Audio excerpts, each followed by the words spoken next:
I'm Donald Moffat. And I'm Heather Menzies. Logan's Run will not be on tonight. But stay tuned for the Charlie Brown special and the Fat Albert Halloween special. And we'll be back next Monday night.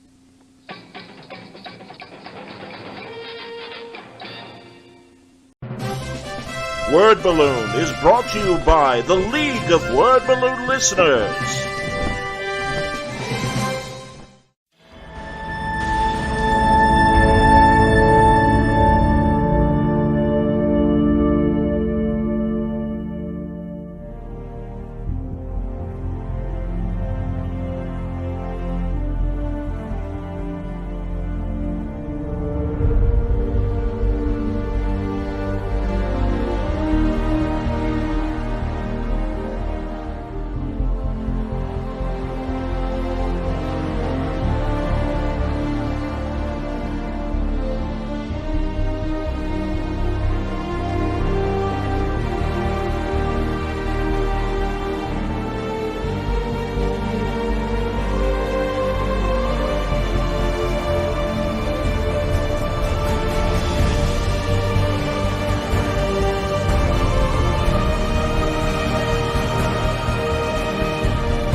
Welcome back, everybody.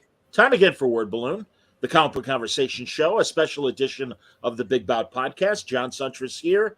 Really happy to welcome back from Ringside Seat author William Dettloff. Bill, good to see you, man.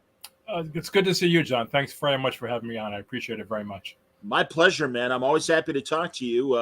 I know we did a solo talk about your fine book, Boxing Life, the Ezra Charles biography you did. Yes, we did.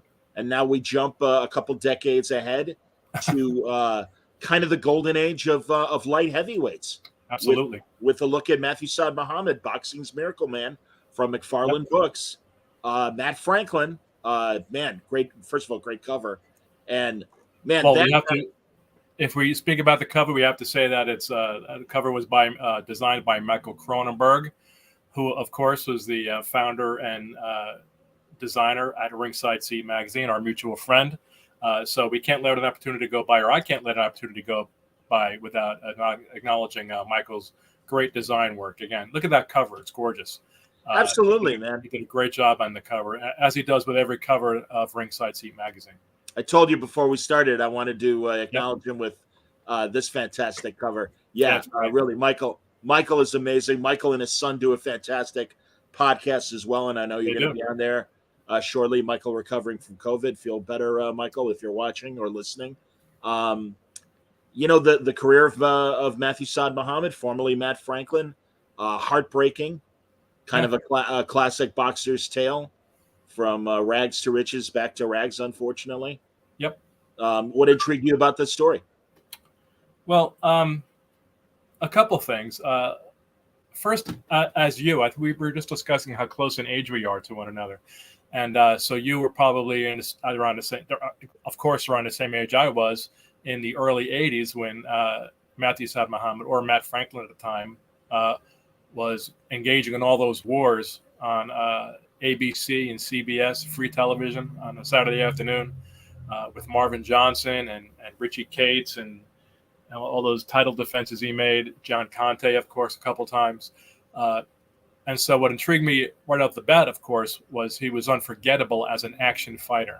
In a decade full, in an era full of great action fighters, there were so many good action fighters, and we saw them all the time, which I really think is a difference between now and then, by the way. There are lots of very good action fighters now. We just don't get to see them. 100%, man. No, you're right. it really did make a difference being on free TV. That Absolutely. kind of All that exposure. Those guys were able to build fan bases that followed them from earlier in their careers up to their championship days. Yep. And Mathew fought like the cream of the crop of his era, and it was truly much like we talk about the 70s with heavyweights. Right. That late 70s, mid 80s through Michael Spinks's career, Right. or title reign. I mean, these were amazing 175-pound light heavyweight champions and contenders. Exactly right. I don't think I would get much opposition to say to anybody who knows boxing that was the deepest light heavyweight division in any era that you'd care to discuss or compare it to. I think what comes in second probably is the light heavyweight era that Ezra Charles dominated and fought in, right? Him and Archie Moore and Harold Johnson and all those guys who were around at that time. But certainly the late 70s to mid 80s light heavyweights, nothing like him. Mathew Saad Muhammad, Marvin Johnson, Eddie Mustafa Muhammad, Yaki Lopez, Richie Cates, James Scott, Dwight Muhammad Cowie, Michael Spinks. It went on and on. Eddie Davis, all very good fighters. And it's not an insult to today's fighters to say a lot of those guys would be world champions today, because I would say that a lot of them would be world champions even in prior eras, right? A guy like Marvin Johnson, well, he was a world champion, of course, but he would have been a dominant champion in the 50s and 60s, certainly, or maybe the 40s. And same with Eddie Mustafa Muhammad, Eddie Gregory at the time, or for part of the time, and Michael Spinks, of course, and Dwight Braxton. These were really great fighters who would have competed and done very well in any light heavyweight era you can care to name, in my view. Out of the box, Mike Jones chiming in and saying John Conte was from his hometown. The first Saad Muhammad versus John fight is the stuff of legends around these parts. Absolutely, man. Yeah. And John is a great example. Mate Parloff, who Mathew also fought. And, you mentioned Dwight Braxton, Dwight Muhammad Cowie. These are great fighters. I got a chance to interview Cowie before he fought Foreman. Is that right? Yeah. Which was terrific. Interesting. Yeah. Well, and also, I mean, I loved him as a light heavy, but those wars, really the first fight more so, that he gave the cruiserweight to Holyfield. Sure. Oh, great. Fantastic fight. Yeah, man. No. And, you got to love a 5'9" fire plug of a guy like Cowie with short arms and stuff, and just got much like, well, the physical opposite of Saad Muhammad, but, would just get in the thick of things in all action. And Saad, is it fair to say for Saad, kind of a tall and rangy light heavy? He was a tall, rangy guy with long arms and, and a good reach and all that. Yeah. But he didn't really fight like a tall guy, right? He just, there's two different versions, right? There's the early version, the Eddie Mustafa Muhammad version, where he was kind of a boxer puncher and a punch and clutch kind of guy. And then he had the kind of an epiphany following his close decision loss to Eddie Gregory at the time, where he said, if I'm not going to get these close decisions, I'm just not going to be a boxer anymore. I'm just going to punch.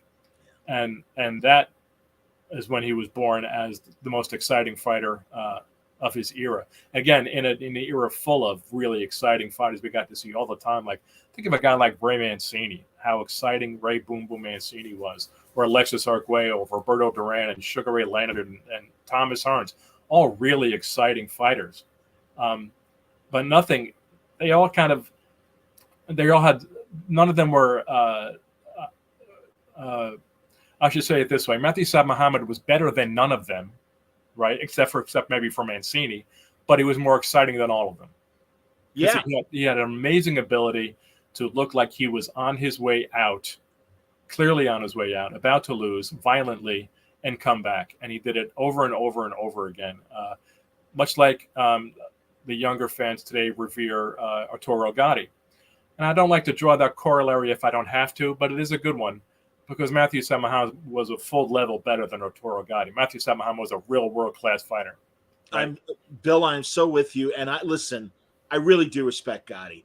Yeah, sure. He was a great slugger. But that said, there were literally like 3 or 4 welterweights that were better than him. Am I getting my weight class correct with Gatti? Was he welter? Well, he fought from junior lightweight up to welterweight. But okay, again, I love Gatti too. But he lost to Ivan Robinson and Angel Manfredi and De La Hoya and Mayweather, and there's no shame in losing to these guys. No. But Mathew Saad Muhammad was beating the best light heavyweights in the world when light heavyweight was the best division in the sport and the best light heavyweight era ever. So, Yeah, man. And also, I mean, God, that streak that he had after kind of not a shaky beginning, but, this is an era when it wasn't a disgrace to lose. Absolutely right. He lost an early fight to Wayne McGee, who was really a nobody and never really turned into anybody. He didn't have a successful pro career, really. And he drew with the same guy later. And he lost another early fight. So he wasn't one of these undefeated superstars on the rise. No Olympic gold medal or any of that stuff. He worked his way up like a lot of guys from that era did, and from that region, in Philadelphia, where they took a lot of hard fights, And so anyway, he was the most exciting fighter in an era full of very exciting fighters. So that was the attraction initially to writing the book, just having all these great memories of him. But also, anybody who's read the book or will read the book, you'll find that his personal story is tragic and fascinating and compelling, and is unlike any you'll read anywhere else, or that you'll hear anywhere else about just about any other fighter. And to put it in a nutshell, I know you know this, John, but I'll say for the benefit of your listeners and your viewers, he was abandoned on the streets of Philadelphia, was found on the Ben Franklin Parkway at the age of 4, with no parents or anybody around. He was taken to the police, and the police put an ad in the paper the next day with his picture and said, "Child found on the Parkway," and they were hoping that somebody would claim him, of course. Nobody did.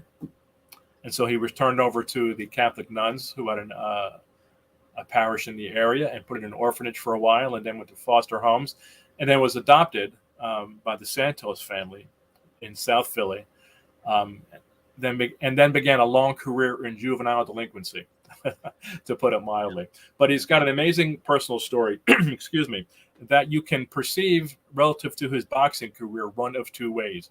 Either he overcame all those things to become a great boxer and a very memorable one, or those things contributed to him being a great and memorable boxer. I'm in the latter crowd, by the way. I think that all those things, his upbringing and his being abandoned, and him having grown up in the area which he grew up in, which was very rough and led to him being involved in a lot of street gangs and crime, kind of contributed to making him the fighter that he turned out to be.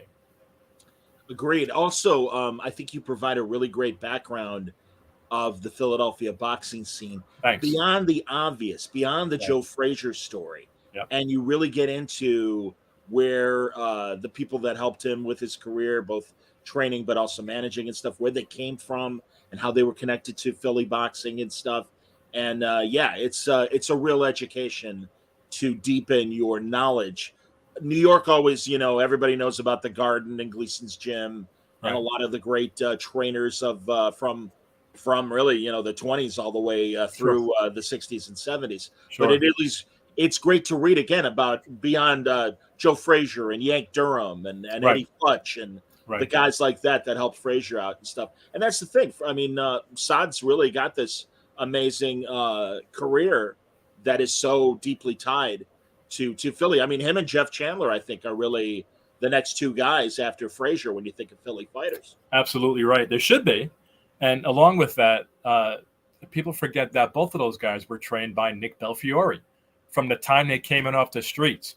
And Nick Belfiore gets no credit from anyone ever. You never hear his name mentioned.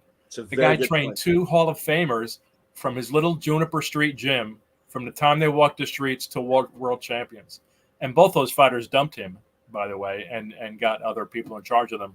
So he didn't capitalize as much as one would have liked to see him. But nobody ever talks about what a great trainer Nick Belfiore was. And we can debate about how much a great fighter is made by the trainer, right? Whether the trainer makes the fighter or vice versa.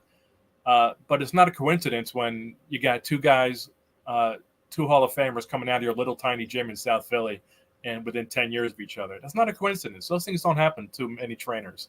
Guys trained. There are trainers out there who've been working with kids for 60 years and they're still waiting for their champion to walk through the door.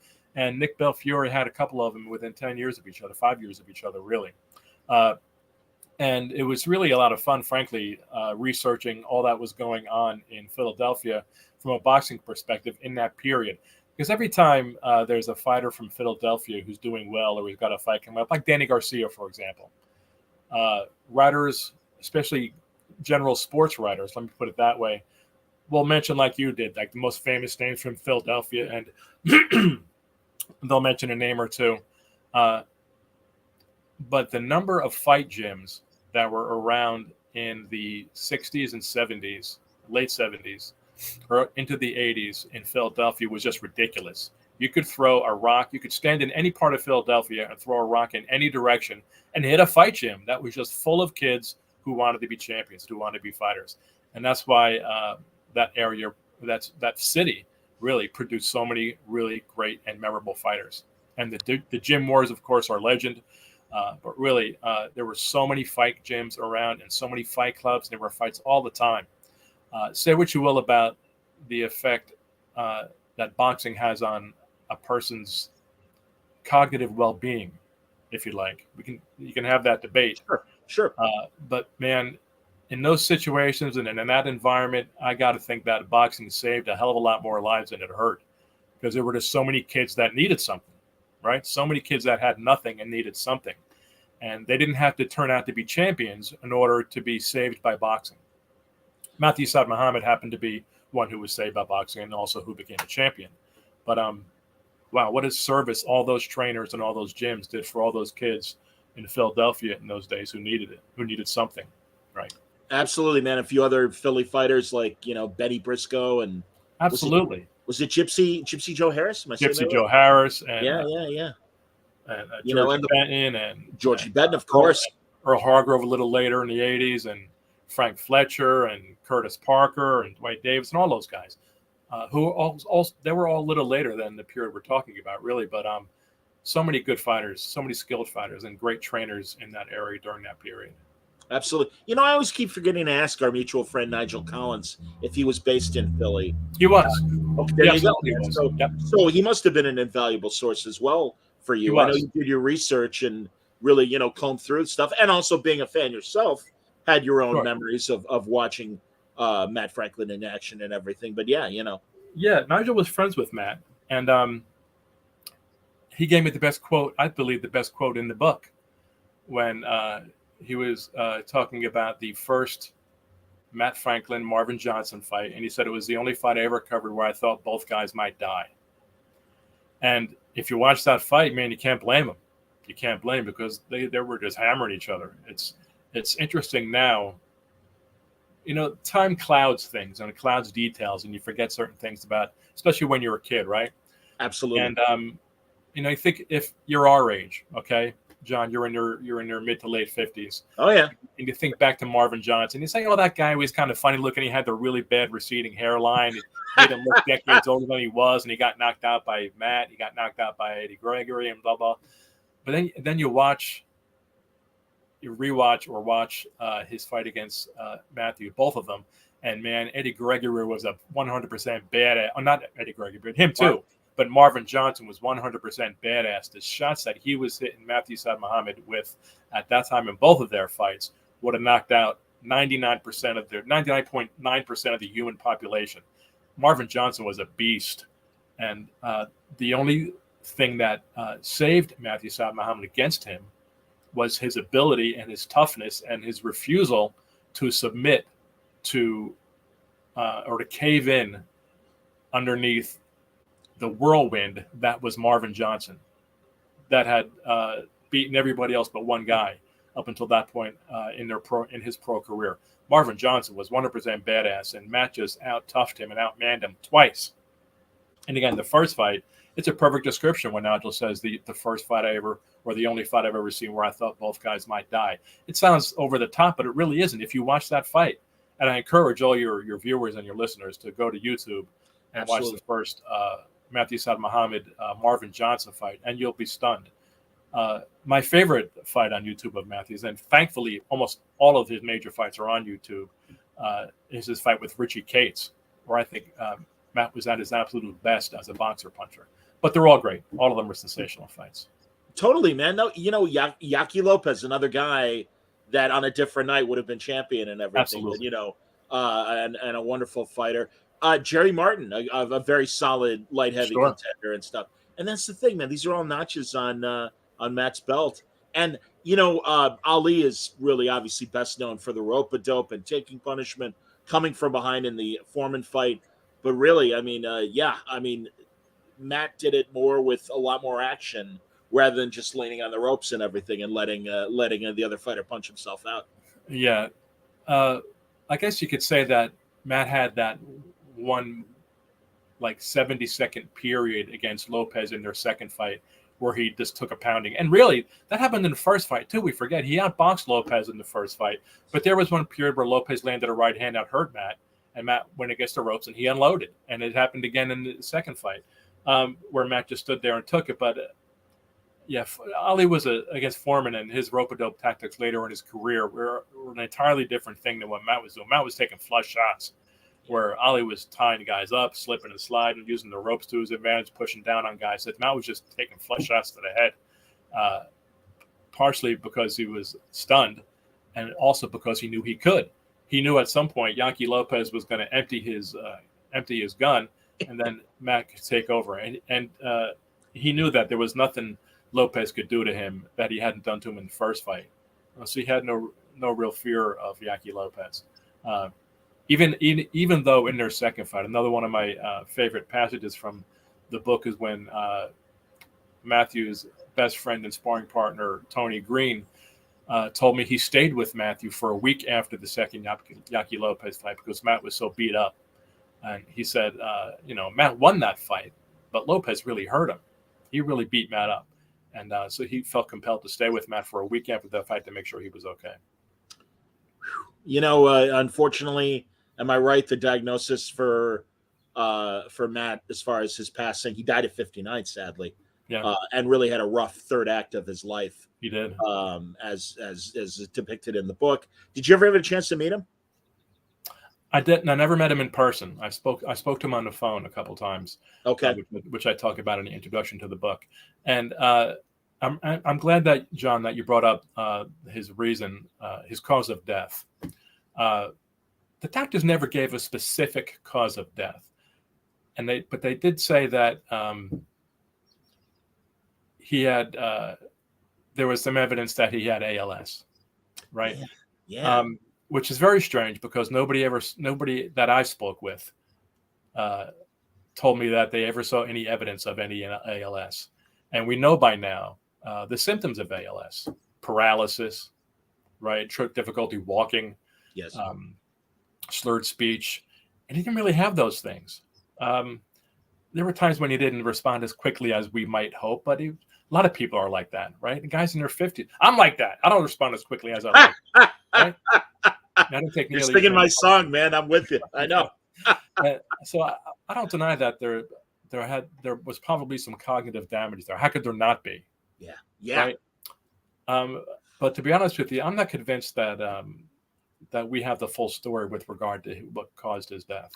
And maybe, I'm sorry, go ahead. No. You finish your thought, please. It could be that the doctors don't know exactly. And that happens sometimes. Yeah. People don't realize that it's not a concrete reason you get every single time somebody dies. It doesn't always work that way. So I think there might be a couple of things going on. Either the doctors weren't entirely sure, or and I think that's very possible, the most likely answer. Or there was something that maybe somebody didn't want released that was going on too. There was a hospitalization in the year prior, the year before he died, that one friend of Matt's told me he didn't want to talk about. Not the friend, but Matt. He asked Matt about it. Matt wouldn't talk to him about it. So he was hospitalized the year before he died and wouldn't tell anybody why. Wow. So that tells me there was something going on, that maybe there was some other contributing factor. I'll put it that way. Okay. Yeah. So you brought up cause of death. So I still have some questions, and I wish that I would have been able to explore them more deeply in the book. But like I write at the end, dead is dead. It doesn't really matter. In the end, all that matters is, number one, that he's dead. and number two, that he left this really amazing legacy that results in him, or results, I should say, in us talking about him so many years later, after his career is ended from as a boxing superstar in the 1980s, and we're talking about him today, right? Because as you know, as well as anybody, there aren't many guys whose legacy stretch that far. Absolutely not, God, and especially his prime really started in that very late 70s period as well. And also, I found it interesting. I didn't know until I read your stuff that he even flirted with MMA in the early 90s. Yeah, he had one. As many boxers did. Right, exactly. He had one MMA fight in Japan and failed miserably because it didn't compute with him that this guy was going to be jumping on his back and wrestling him, right? He was ready to punch. So this went terribly. And that was the first and last time he did that. Then he had one more pro boxing match after that, and that was it. So, but he was just trying to make a buck at that stage in his life, right? Yeah. And I remember reading in publications like one that I wrote for Boxing Illustrated, where you'd get these Mathew Saad Muhammad sightings, right? And it's like, well, first of all, the guy is still in ridiculous shape. Yeah, he looked good, right? Yeah, which another thing, Belial, if he had ALS or whatever other condition and stuff. No, he didn't, like you said, and even cognitively, it seemed for the most part that he was okay. But man, just terrible things about him being homeless at the end too, but also advocating for the homeless, which is pretty amazing. I mean, he got a lot of credit for that, for joining a group that advocated for the homeless, like you said, and I suppose that he should have. I'm not sure if that would have been important to him or as important to him if he weren't homeless. You know what I'm saying? And I don't mean to be crass or to take credit away from him, but he was just doing whatever he could at that time to get by and trying to get back on his feet, which he did for a while. But the only thing that he could do, as is the case with many fighters who were retired, the only thing he knew was boxing, so all he could do was train guys, right? And it's a rough way to make a living. Yeah, talk about him as a trainer. How did he do? Not great. Like you can't name a. Well, I shouldn't say that. He made a difference in the lives of several young boxers, okay, which is the most important thing. But in terms of making a living from it, or being financially successful, no. You can't name one guy that he trained, right? Yeah. You ever see him in the corner of a TV fighter, a guy fighting on TV? No. Well, and like you said too. Oh, I'm sorry. Again, I'm sorry. Go ahead. I keep stepping. I was going to say, guys like Ted Williams that became managers in baseball and stuff, they couldn't impart what they know to that next generation. And I would say the same thing about Matt. Might have been. Yeah. I could imagine him coaching a fighter who's been stunned, who maybe wants to quit or something, or goes down saying, "What are you, crazy? I took 40 punches in a row on the ropes against Yankee Lopez, and you're going to go down from that body shot." Could you imagine him? Could you imagine him training Ryan Garcia? Exactly. Recent memory of people quitting. Right. Absolutely, man. Right. Tank Davis, definitely, man. Jesus. We'll talk about some recent fights in a minute. But yeah, I hear you, man. No, and as you said, I'm Bill. I imagine, and especially given what you do with Ringside Seat as well, during COVID, when really sports just shut down initially, and even before we got boxing in the bubbles, like we did after a few months and stuff, I was all over YouTube watching Mathew Saad Muhammad, Eddie Mustafa Muhammad, and all those great, like you said, late 70s, early 80s fights that were on Saturdays and Sundays on the major networks. And thank God they're all there on YouTube, man, for the most part. It's pretty great. It is pretty great. We didn't know then how lucky we were, right? Of course, because nobody ever does in the moment, right? But we are so lucky now that they're on YouTube. Who would have imagined when we were kids that 30 or 40 years later, we could go on a computer and click a button and watch that whole fight again? I was a George Foreman fanatic as a kid. He was my hero. Okay. Sure. And I remember watching his fights on television and thinking, wouldn't it be incredible if I had those tapes and this was I'm an early teenager by the time I'm thinking this way. And then we got to the age with VHS tapes, and you could go through guys' lists and say, oh, they have this and that. And then we could rent fight tapes and that kind of thing. And now we're at the stage where I can watch any George Foreman fight from my childhood that I want in a matter of seconds. That is amazing. That is absolutely amazing. And what a gift to fight fans. Where did you grow up, Bill? I grew up in New Jersey, in New Jersey, central New Jersey. So that's fight country and everything. Oh, sure. Yeah. I'm sure you knew a guy that might have been tied to the pros or the amateurs. I can't remember this guy's name in Chicago, but we would go to he would rent out a ballroom and just have his old fight films with him that he had collected over the years. A New Jersey guy?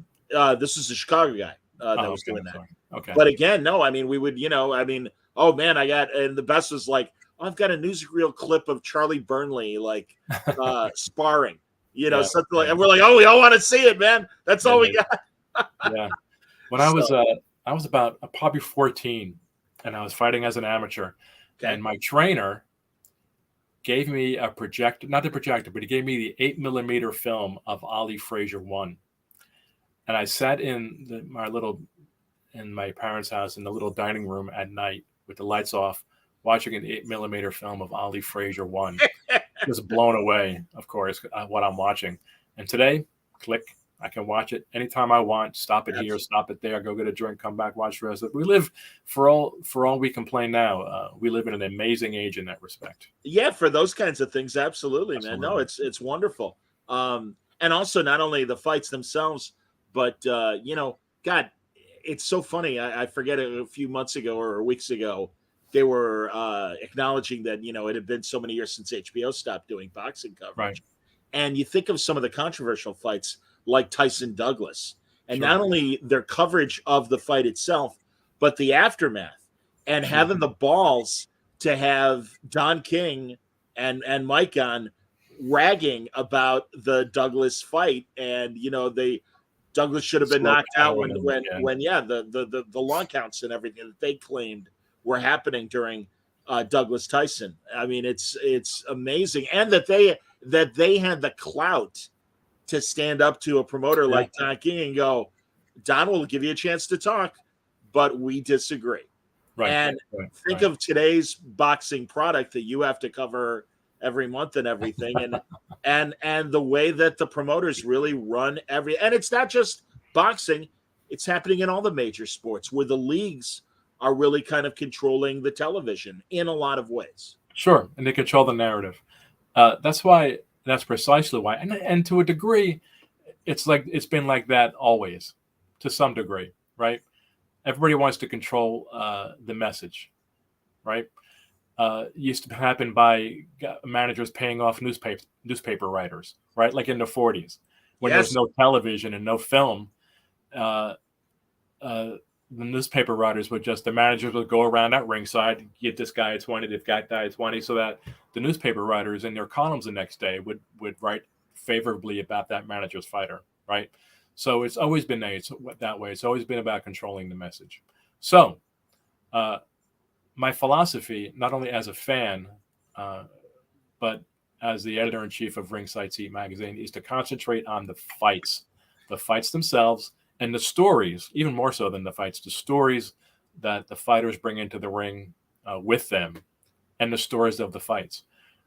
We have so many great writers working for us and writing for us, I should say, that are great at telling the stories of these fighters, right? So that's what I try to concentrate on in our magazine. And I hate to write about boxing politics. I don't want to know from negotiations. I don't want to know pay-per-view buy rates. I'm not even interested in purses or contracts. None of that bullshit. I want to know about what happens in the ring between the first bell and the last. And I want to know about the stories that the fighters bring into the ring with them. And that's what I think our magazine concentrates on mostly. Absolutely, man. No, it truly. And listen, I still like Ring. I still like Boxing Monthly from the UK. There are a lot of great boxing publications out there. Sure, absolutely. But you guys, I know you guys came from Ring, a good number of you. And and again, no, I really appreciate Ringside Seat whenever a new issue is out. We can, when we wrap up, we can talk about some of the stuff that you're promoting in the latest issue. Got to ask, given everything you just said, I am unfortunately like taking your dog and sticking him in his nose in the business. Okay. We're gonna have to get in the dirty side. So what did you think of Haney versus Lomachenko and the fight itself? Your observations of what happened.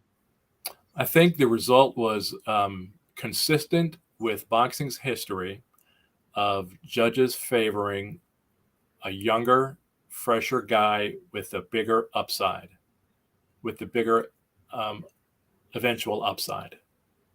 And that's as old as the sport itself. Yeah, absolutely, man. I don't disagree with the consensus that Loma did enough to get it, did enough to win it.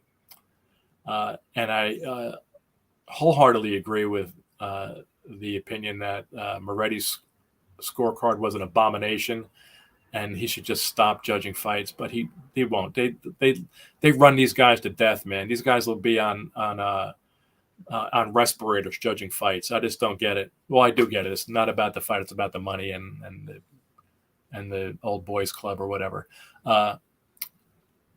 So I won't get into whether I don't really know if I would describe it as a robbery. I just know that it's consistent with what boxing has always done when a young, charismatic guy like Haney with a big upside meets an older guy who's kind of had his run at the top already, which is crazy when you consider Loma's had so few fights, right? Well, so few professional fights, but you're right, exactly, right. Yeah, exactly right. Yeah. No, you're right. Yeah, but they're considering him already. He's old news. Haney's got so much more upside. So, and that's the consensus, I think, among the boxing hierarchy. And so that's so the decision didn't surprise me.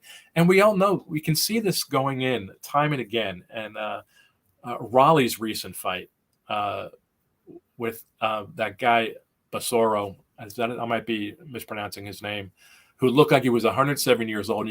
But he was winning the fight, right?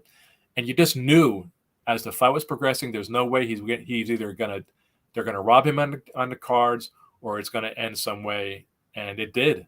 And Tony Weeks, of all people, who I think we've come to trust, more than a lot of guys, stopped it almost inexplicably.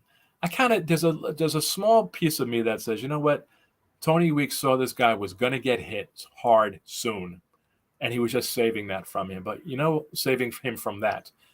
And I kind of get that. And I kind of want to commend Tony Weeks for his humanitarian approach in that moment, right?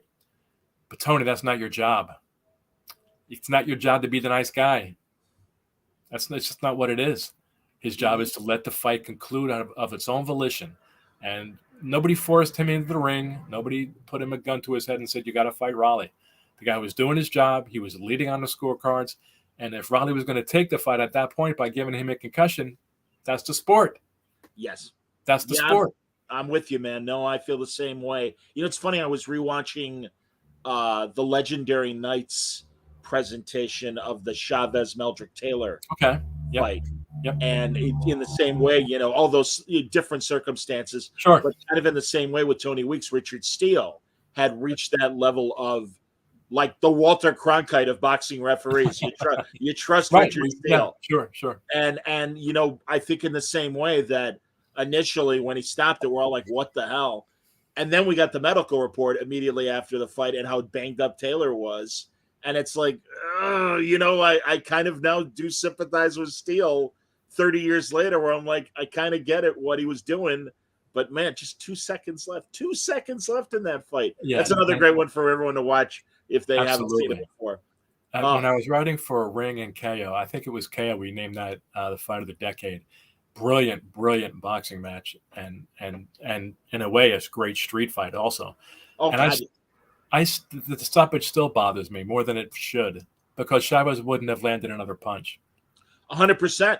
Yeah, man. So, no, and again, especially the way they presented in Legendary Nights, God, did you see Meldrick Taylor just slashing with these amazing 4 and 5 punch combinations, and just but then all of a sudden with 30 seconds to go, Chavez catches him and Unbelievable fight. is unstoppable. Well, as you know, too, it was, and I don't remember the sequence, but that year we had that fight. We had the Geezers at Caesars with Foreman and Cooney, which was only That's right. 2 rounds, but a shit ton of fun. Yeah. And then we had Tokyo and Douglas Tyson. Wow, that's right.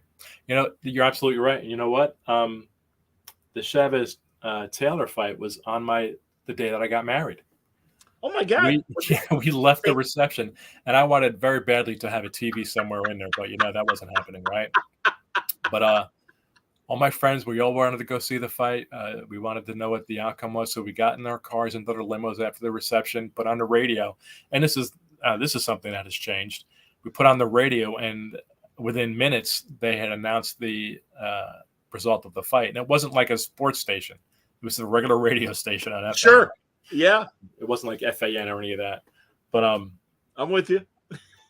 but that still bugs me. And speaking of the Legendary Nights, HBO's Legendary Nights presentation of that examination of that fight, they really do Lou Duva dirty, but he deserved it because if you remember, and I just like talking about this because it's funny to me, they interview Duva and they say, what did you tell Taylor between the 11th and 12th rounds?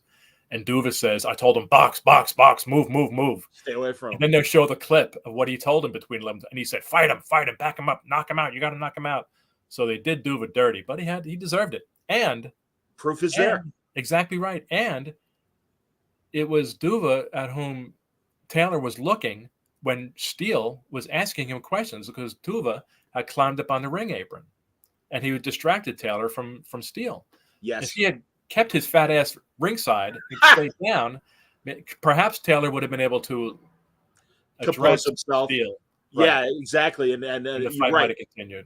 No, you're right, man. No, you're absolutely right. And even poor Georgie Benton, who I love and always loved in the corner when he was with a Duva fighter. Sure. He's doing it too. We need this round. Yeah, man. Yikes. Oh, and I didn't even realize because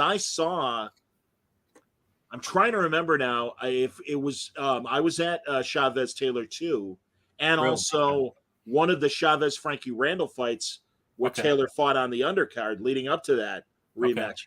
And poor Meldrick, man. I mean, it's kind of like Mathew Saad Muhammad where it's this really tragic, even more so, of slurred speech and just a shadow of his former self. And it's God, and then you go back prior to that Chavez fight, the amount of promise. I mean, he did beat Aaron Davis afterwards to win a full welterweight title when he and Chavez fought at 140 and everything. But yeah, man. Yeah, I see. Yeah, there's a lot of thought now that because I remember writing about this that I felt like the Chavez fight ruined Taylor, right?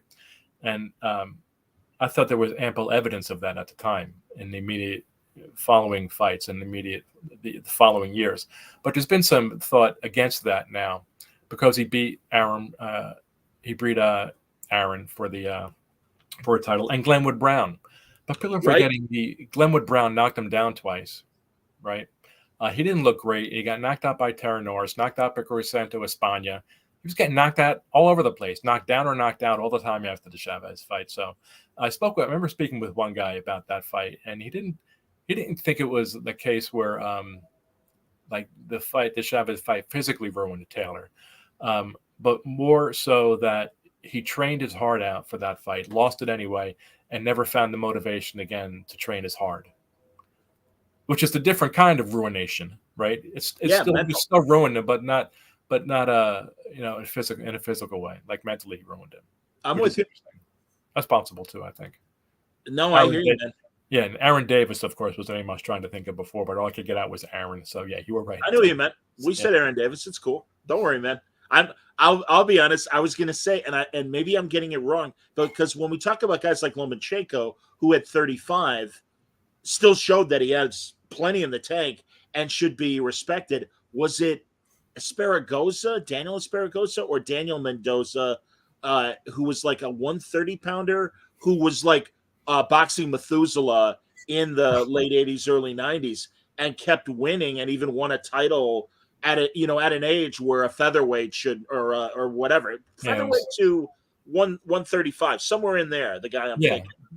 Daniel Zaragoza. It is Zaragoza. Thank you, man. Yeah. Yeah. He lost the title to Eric Morales. Yeah. And he would never get the benefit of the doubt today. You're absolutely right about that. And that's why when I was thinking about that with Haney, because it's like, listen, Haney's a great fighter. He's got years ahead of him. To be honest, man, this is what kept me from fully believing in Canelo Alvarez when he first fought Triple G. Mm-hmm. And I'm like, Triple G beat him. At least in my opinion, I'm like, he beat him in that first fight. Yeah. And the second fight, I think, was a draw. And listen, Canelo has more than proven himself. And he had that amazing streak that ended with him fighting Bivol, I believe. Yep. That's right. I mean, my God. So listen, no disrespect to Canelo Alvarez. It's not. And also a guy that was willing to take a loss fighting, Floyd Mayweather so early in Alvarez's career. It's like, I got a lot of respect for him. But no, man, every now and then, and again, maybe as we get older and stuff, I'm more sympathetic to the older fighters. But I got to stop believing that they got a shot, because I think you're right. I think there is this almost mentality of the fighter with the upside is going to get the benefit of the doubt in a close fight. Yeah, absolutely. The A side gets the benefit of the doubt. And that's the other thing. You're absolutely right about that. Whose fighter is the promoter of the fight? Right. And it really is becoming a house fighter kind of situation, which is complete shit. Like, you're right, it is, but it's not new. It's not new, right? It's been that way forever. Mike has another question for you. Saad's fights with Mate Parlov, was getting an out-of-town decision in Italy back then as hard as it was in later decades? It's a good question. I don't think it's. I think it has always been difficult and will continue to be difficult for a fighter to win a decision in another fighter's country, right? It's just the way it is. Yeah. And it's just always been that way, and it will continue to be that way. And we can say that, England is the worst at rendering fair decisions involving hometown fighters. And the English will say, you can't win a fight in America if you're a Brit, right? It's just the way it is. We all have this impression that if our fighters go to another country and fight, they're going to get robbed. And Roy Jones couldn't go to Germany to fight Mikuszewski because he would get robbed like he did in the Olympics. And it's just the way it is. So that's just the way it's always been in boxing, and the way it will continue to be in boxing. And this is going to sound so odd, but that's kind of part of the fun. Like, that shit's going on, and it's going to happen. When you see who recently did I see? I can't remember now because I'm old. Somebody I was talking or writing recently about a fighter who went into another country and to another fighter's country and won a majority decision. Okay, so that means he beat the guy around the ring for 12 or 15 rounds. If he won a majority decision in that guy's home country, right? I can't think of who it is now. Well, but, that's the way it's always been. Even Usyk, Anthony Joshua, their first fight. I believe that's how the judges were on that first fight. Sure. And Usyk was absolutely beating Anthony Joshua. Sure. And really, I kind of think the last round that the bell rang a little early and kind of saved Anthony from, if not going down, looking incredibly bad in the closing seconds of round 12. Yeah, in that that's fight. Possible.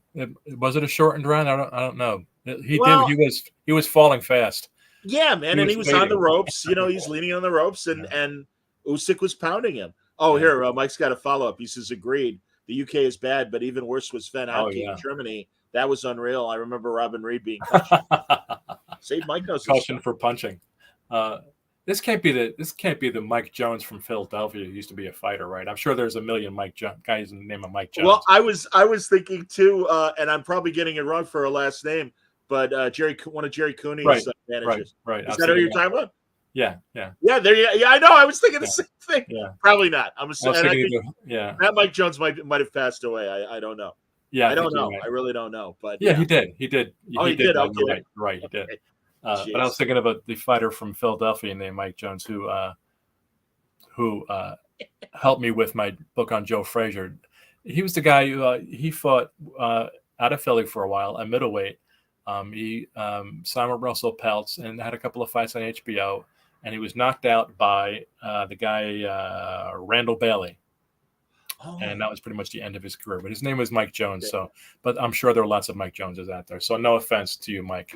But you're absolutely right. It was tremendously hard to go into Germany and beat Sven Aki. And there's a guy who I can't risk. You know what? This is a very hard business. Boxing is a very hard business. And if you can get in and make a shit ton of money and get out without getting your brain scrambled, man, you got it made. But from a boxing perspective, I can't respect a guy like Aki who never ventured out of his home territory at all. Couldn't knock anybody out except for the guy from Australia, whose name escapes me, of course, at the moment. But never really took any chances against any very good fighters, and was content to stay there in Germany and do his thing and retire pretty much unscathed. Good bully for him for doing it the right way. But that's not how you build a legacy and a great career. But if you don't care about that stuff, then rock and roll. Don't do your own thing. Mike follows up and says, weirdly, I was nearly named after Teofilio Stevenson because his mother really loved the name, but his dad vetoed it, and that's why he's Mike Jones. Teofilio Jones. That would have been a fine name for you, man. There you go. That's fantastic. Oh, God. And that guy, man, what an amateur. Jesus Christ. He was so dominant during that period. Absolutely. And now, don't worry, Bill, because my brain is burping right now, and I'm not thinking of the name.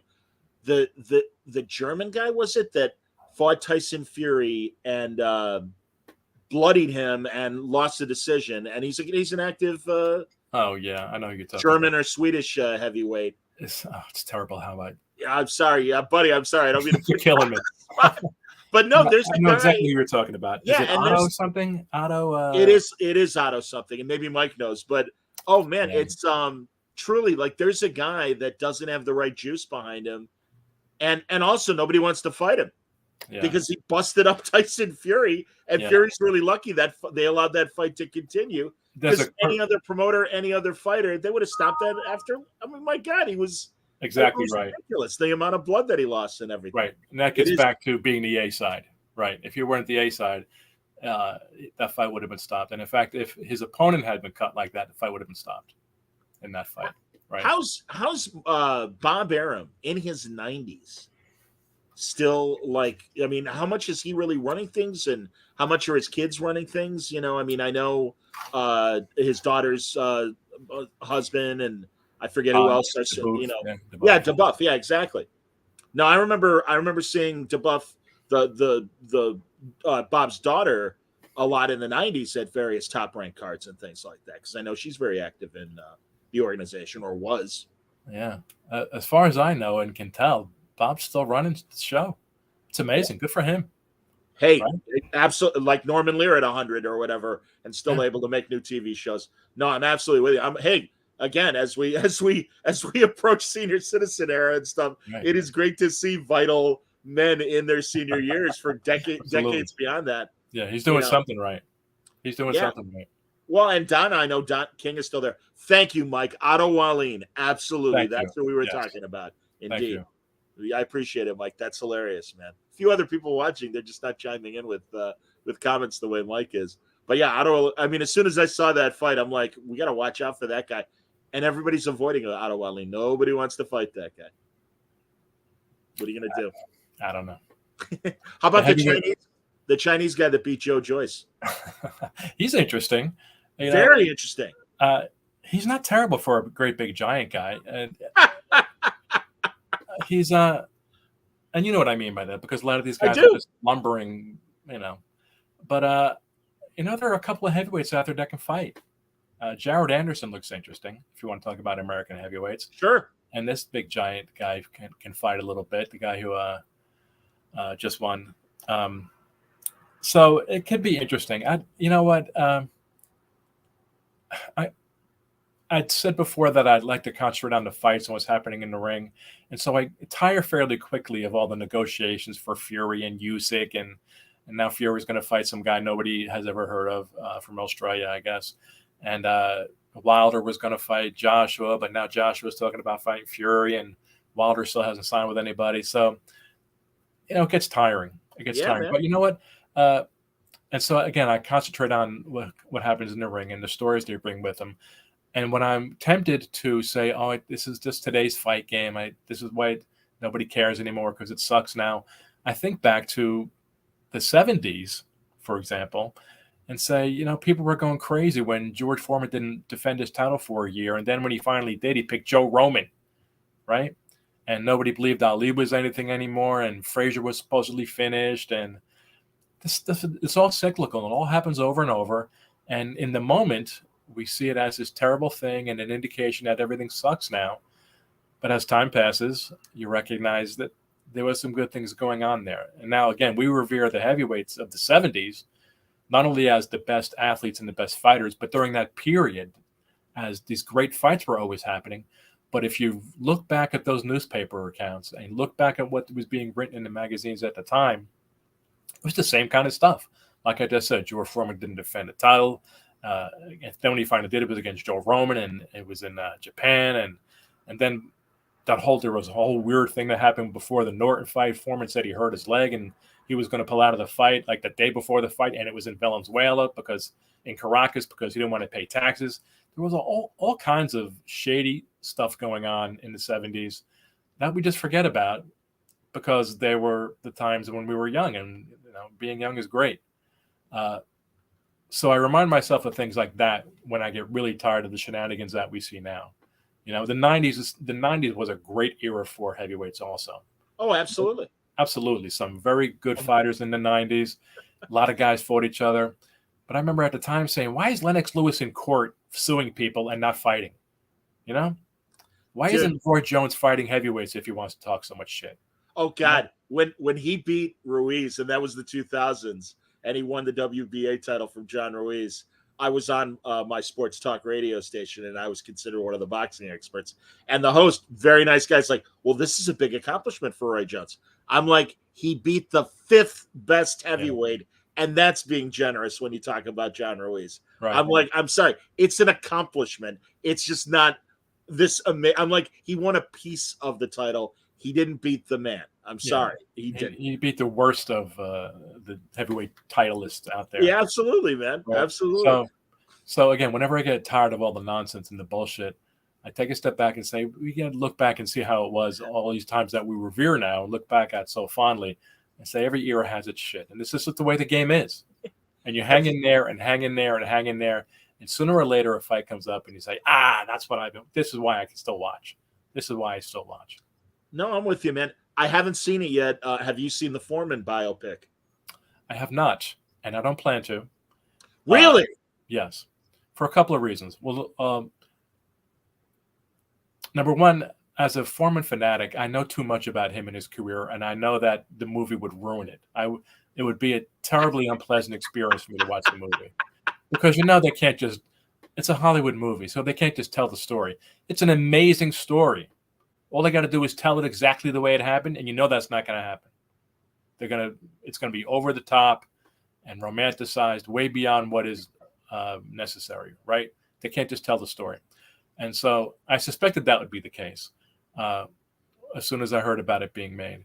And we have Andrew Harrison reviewing it. He went with his kids. He was going to go see the movie anyway. Okay. And that's good. His review appears in this issue. And it is essentially what I expected it to be. All right. Okay. And so also, but I don't watch boxing movies anyway. I haven't seen any of the Creed movies or any of those. I never saw the Vinny Pazienza movie or the Roberto Duran movie. Or Southpaw with, God, now I'm blanking, not Tobey Maguire, but the actor who looks like Tobey Maguire. I don't know. That Southpaw movie. Oh, yeah, I haven't seen any of those. There are 2 boxing movies that I watch whenever they're on. Rocky and Rocky 2. And oh my God, I'm blanking on the De Niro movie. Raging Bull, of course. Raging Bull, of course, right. Yeah. I'll watch those boxing movies. And I know Michael is always after me to watch the setup. Right? Yeah, man. Yeah. I haven't done that yet. Great. Such a great movie. And especially, and again, being a Jersey guy and stuff, Chicago, sadly, and I'm saying this, Jake Gyllenhaal. Thank you, Mike Jones. Is who I was thinking of, who's the star of Southpaw. But Chicago became a tank town when Cedric Kushner, it was one of his Right. satellite cities. Sure. And he would build up contenders and then put them against great fighters, and they would fold. It's just the way it was. But that's why I love the setup, because it reminded me, and no disrespect to Ernie Terrell, the great heavyweight who in his last years was a promoter here in Chicago and stuff. And yeah, he'd have these like Tanktown fights, and the setup absolutely, and it's almost in real time. Really? And it's Robert Wise, the fantastic film director. So those are my votes. Why eventually you should see the setup. I got to get around to it. Yeah, he's great in it. I have to get around to it. But all these other boxing movies, all these other modern boxing movies, I don't watch because I know that they're just going to annoy me.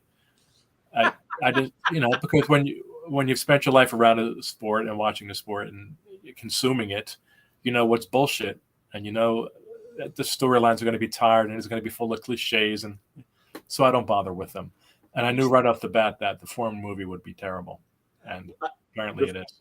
The first time I met Foreman, he was doing an exhibition in Indiana, and I met him afterwards and stuff, and he was really nice. And I had to. I mean, you want to be a pro and you want to be a journalist and stuff, but come on, you can't help it sometimes when you're a fan. I brought my copy of Fat City, the book, for him to sign, and he really lit up, and he's like, "I love this movie. I love this book." He goes, "That's great that you brought it." I'm like, "Okay, that's cool." And then subsequently, I would see him every now and then when he was doing color for HBO. And what I loved was, and I might have told you guys this when I had all of you on from Ringside Seat, but it was one of the Barrera Eric Morales fights. Okay. And he was really going on about how much he loved Eric Morales and giving a very good technical answer to why he thought Morales would win. So I turn off my recorder and I'm like, I like this George Foreman that I just heard for the last 2 minutes. I'm like, why don't you do that on HBO? And he goes, they got Larry Merchant to be the expert. They got Jim to be the play-by-play guy. And I'm there to be the happy clown. That's what they paid me for. Wow. Interesting that he would admit that. But that's absolutely perfect assessment. Yeah. He was great. No, it was a pleasure talking to him. It really was. All right. We mentioned that obviously the review for the Foreman movie is going to be in the next issue of Ringside Seat. And we're close to wrapping up, Bill. I don't want to keep you too long. No, I'll talk as long as you want to. Oh, okay. I appreciate that. Tell us what else is in Ringside Seat this month. Well, right off the bat, we have our first piece by the great Hall of Fame writer Bernard Fernandez. Bernard. Oh, that's great. Yeah. Bernard has joined the fold at Ringside Seat. And his first piece involves the demise of, speaking of demises, as we're talking about all the demises in boxing, the demise of prison boxing programs. God, and I'm so glad you mentioned it. I meant to mention it regarding Mathew and that era when Rahway was such a great learning place for boxing. Dwight Braxton learned in the Joint and a few others as well. Sonny Liston learned to box in prison and a prison boxing program, right? Not in Jersey, of course. But very few of those programs exist anymore. And, it's not easy. It's not difficult to take that, to ask the question, where would Bernard Hopkins be if that hadn't existed where he was imprisoned? Absolutely. Again, Dwight Braxton, Dwight Muhammad Cowie learned to box in prison. And even if guys don't come out of prisons to be world champions, it still benefits them while they're there and when they come out, right? It teaches them a self-discipline. Yeah. Sure. And there are lots of job programs in prison that teach guys to be electricians, or they teach them carpentry skills and this stuff. And I think the problem, believe me, I'm no expert in this area at all, but I think the problem with those types of things, these guys learn these skills and then they go back into their environment, and there are no jobs for those. There's no jobs for those skills. There aren't many jobs for electricians in Camden or Detroit, maybe in the areas where these guys live, right? And so what do they have to turn back to? The life that got them into trouble to begin with, right? But boxing, there are boxing gyms in every ghetto in the country, or there used to be, right? So guys can learn how to fight in prison and come back and into their environments and go to a fight gym. And again, we just mentioned 3 guys off the top of our heads, Hopkins, Cowie, and Liston, who learned to box in prison. And there are dozens. Tune into a fight sometime and see how many guys on the undercard have served time in prison. It's the way of the world, and it's the way of boxing, right? So, and again, most of those programs don't exist anymore, which is a damn shame. And we've gotten so crazy in this country with incarceration that in some places inmates aren't allowed to lift weights anymore because some idiot politician has said, they come out of prison all beefed up and strong, and then we can't do it, we can't control them. What kind of idiotic bullshit is that? So that shows you the mindset that results in the prison boxing programs going away. So anyway, that's great. Yeah. And before you get to another feature, Bernie Fernandez was really kind of laid up for a while and had to have real massive back surgeries. He did. Okay. He is doing very well. He's wonderful. Getting physical therapy and doing much better. And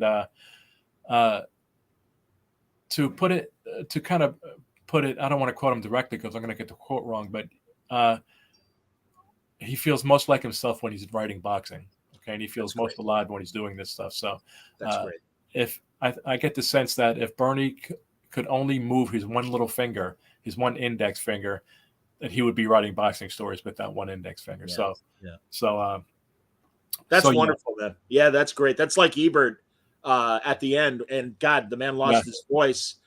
I suppose vocally he lost his voice, but not from a writing standpoint. He was stronger than ever right till the end. Absolutely, and certainly we wish Bernard Fernandez many, many years. And I'm really glad. And God, when he started following me on Twitter, I'm like, oh man, we met a few times back in the 90s when I was more on the beat and stuff like that. But it really means a lot that you're following me. And he goes, hey man, we boxing guys got to stick together.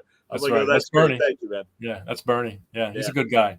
And so go on. What else have you got? It's a real honor and privilege to have him writing for Ringside Seat. That's wonderful, man. No, one of the best. Yeah, he really is. And our cover story is Nigel Collins, a piece that Nigel wrote in follow-up to the Tank Davis-Ryan Garcia fight. And I don't know if you heard all the hoopla before it. Some idiot came up with a slogan or a headline for ESPN.com about it being the fight to save boxing. And we get that kind of nonsense. Yeah, we get that kind of nonsense every time there's a big fight that kind of hooks in the mainstream a little bit. It's always the fight to save boxing. And so the gist of Nigel's piece is essentially that fights do not save boxing. Stars do, right? Every time there's a down cycle in boxing, and there always is, like in any sport and in anything, any commodity, there's a down cycle. There's always some star that comes along and rejuvenates the sport. And you can look back as far as you need to, from Jack Dempsey to Marciano to Ali to Leonard to De La Hoya, Tyson, Pacquiao. There's always a star that comes along to rejuvenate the sport if it's in a down cycle. Fights a fight alone doesn't do that. The stars do. And it's called the hero cycle. And that exists. And that's the subhead of Nigel's great piece, which is very well written. This is interesting. We haven't done this kind of thing before. I'm a big fan of what Showtime has been doing with their boxing. And not just because they finally got, they had the big Davis-Ryan Garcia fight. And apparently they finally made, not they, but they participated in the making of Crawford. Spence, right? Yeah. Which real fast, when they announced it, I'm like, I'd already given up on that. It was such an anticlimactic announcement. Exactly right. And it's going to happen at the end of July, and so it's not that far away. But It's like, oh, all right. Exactly. Yeah. I think that was a universal response to that. But but outside of those things, it seemed like just about every card they were broadcasting had some really good fights, like 2 or 3 really good fights. Oh, yes. Yeah, the undercards. Oh, my God. Young guys who could really fight, who were fighting good opponents and result. And that's all. And people try to make this matchmaking more difficult than it kind of is. Just put 2 guys in who really want to fight, have good records, and throw them in the ring together, and you're going to get good fights, right? And they've gone on a really good run of really good shows.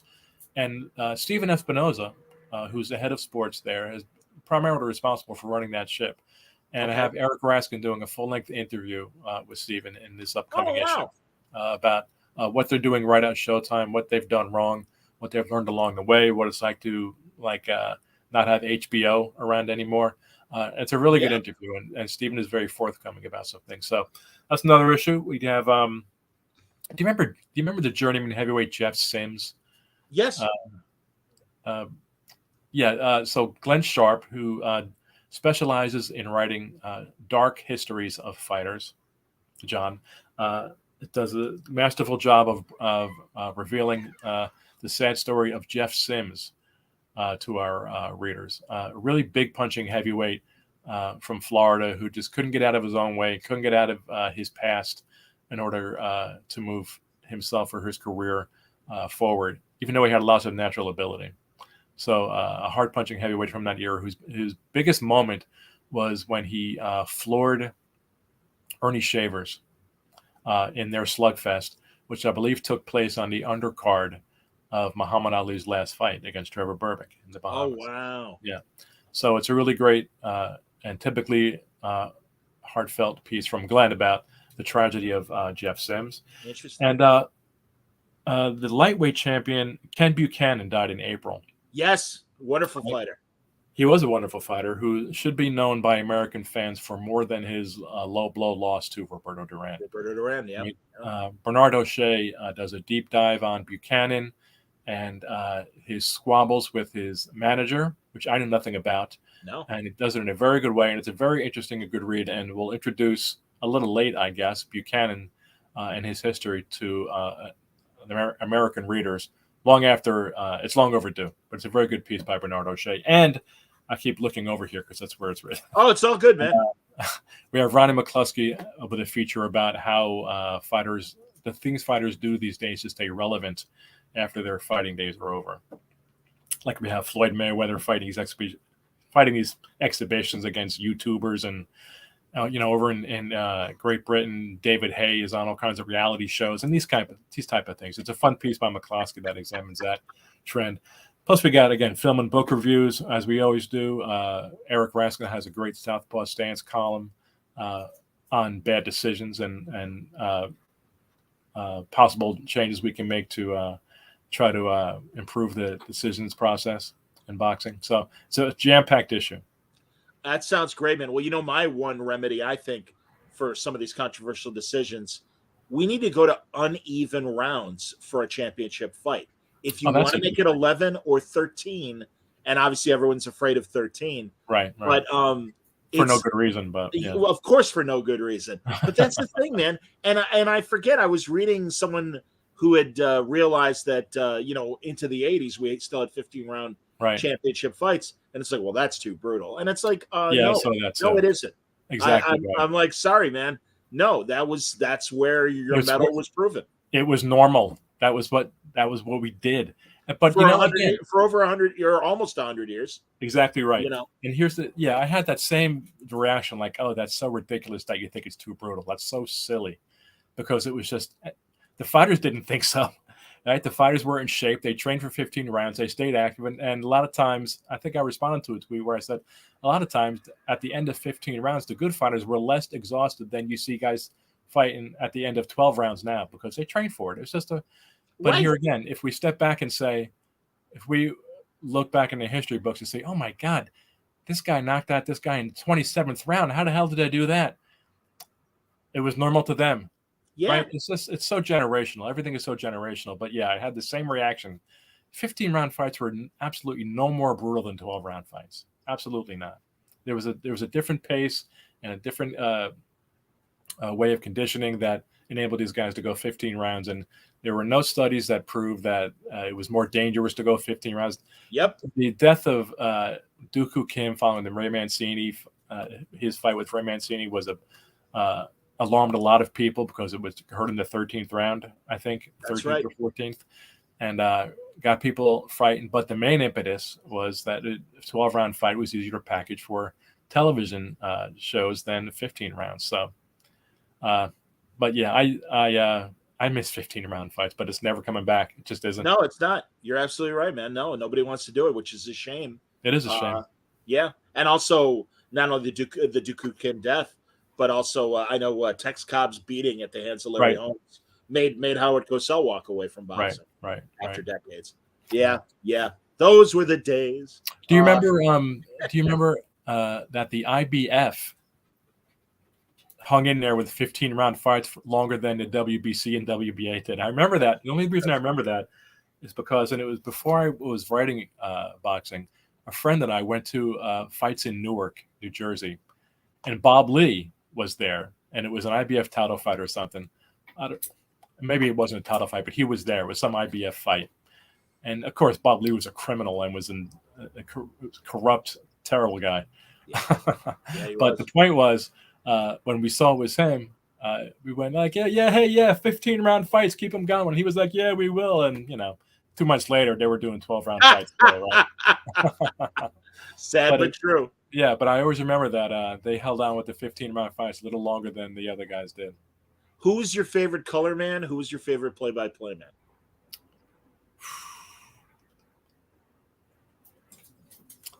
You know what? Gil Clancy and Tim Ryan were so great. They were the best team. I'll give you mine. My favorite play-by-play man, just because he had the right voice for it, was Marv Albert. My favorite color man on his own, and ABC paired him with a million people, was the great Alex Wallow, who really knew his shit and really just came out as just this really smart guy. Absolutely right. But the best team was Ryan and Clancy. Yeah. Wallow and Dan Deerdorf were great together. I know, and I didn't. Some people dislike Deerdorf because of his football announcing, right? But I never heard him do football. I never heard of him before. Okay. That's funny. Before he started broadcasting the fights with Wallow, and I loved them together.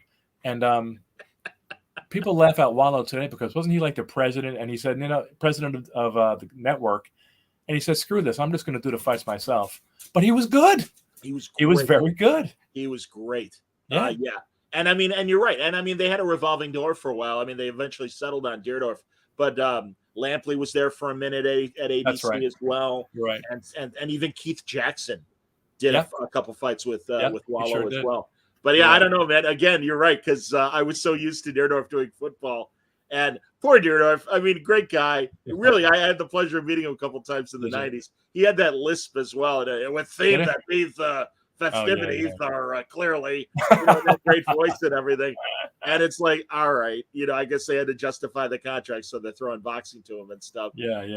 But no, Ryan and Clancy were just this machine that each guy knew their role. They stayed out of the other guy's way, and it was fantastic. No, I always say Tim Ryan was vastly underrated, but I have to admit that Marv Albert play-by-play voice. He was great too. You're right. He had the right voice.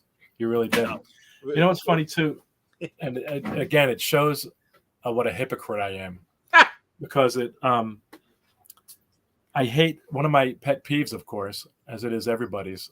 There's everybody that I see on Twitter, at least, is when these broadcasters announcers scream, right? I hate it. I want to mute. I mute these guys instantly when they start screaming. George Tessitore, especially, these guys screaming all the time. But you know what? When I go back and watch Deerdorf and Wallow, they screamed all the time, and I love it. I love it. I love it.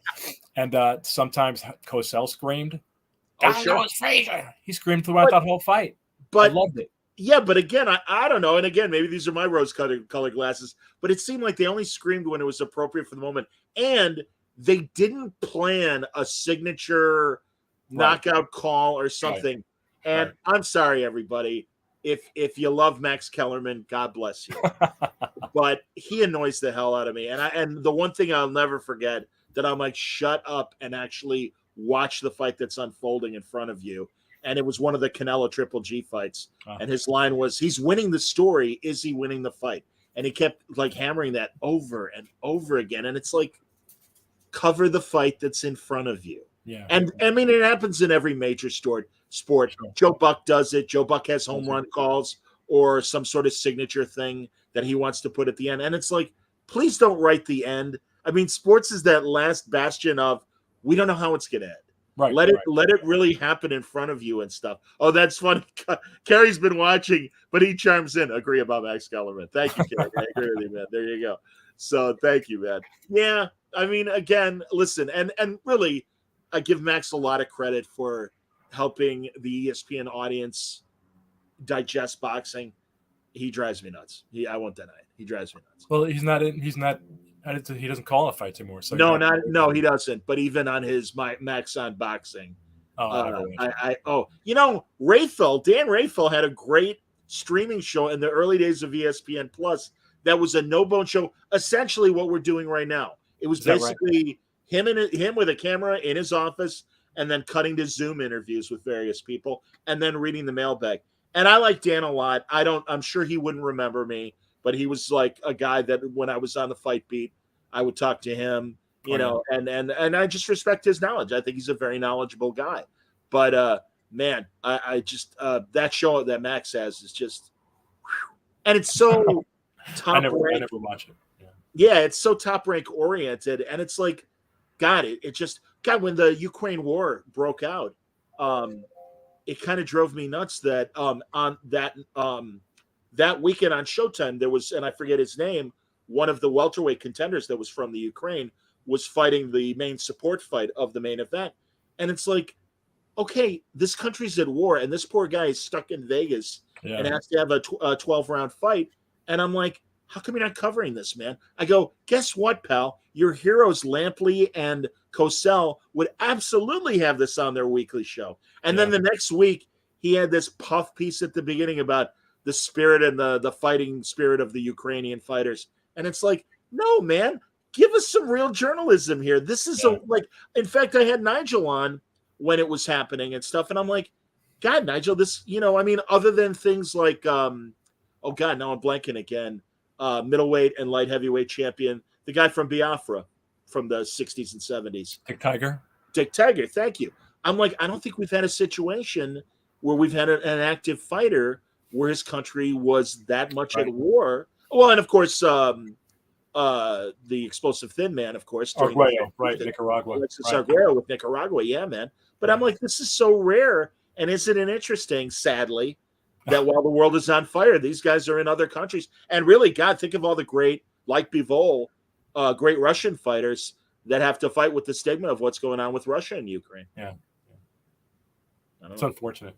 Yeah, man. No, absolutely. Dude, as always, love talking to you. Happy to help. My pleasure, John. It's my pleasure. Happy to help everybody from McFarland Books. This brand new book about Mathew Saad Muhammad, Boxing's Miracle Man, with the Mike Cronenberg cover. Yep. And of course, semi-monthly, you get Ringside Seat. And when does the new issue come out? I'm thinking about 3 weeks from now. Oh, that's great, man. Yeah, maybe a little longer, but I'm hoping for about 3 weeks from now. So before the end of June. Wonderful. Always, and also, again, Cronenberg not only does great covers, but he lays out the magazine as well. Always beautiful. Man, seriously, man. And again, I'd read this stuff if it was printed on Bazooka Joe comic strips. Believe me. But that said, I mean, God, I used to get Flash Gordon's old boxing newsletter and stuff in the mail and everything. Sure. But no, the layout for Ringside Seat is beautiful, and it's always great to talk about this. I'll see if we got one more comment. That's nice. Mike just says, great show, gentlemen. He just bought the book from Fighters. Oh, fantastic. Thanks, Mike. I appreciate that. Outstanding, man. No. That's wonderful. Great comments from Mike and Carrie, and I hope everybody else enjoyed watching. But truly, man. All right, so we'll watch, in about a month or so or a few weeks, we'll see the next issue of Ringside Seat. But in the meantime, Boxing's Miracle Man, Mathew Saad Muhammad, available now from McFarland. Everybody should pick it up and follow Mike's steps and do that. Thanks very much, John. I appreciate it. As always, man, my pleasure. Everybody, thanks a lot. It's going to be a busy week on Word Balloon Live. I've got what you got coming up.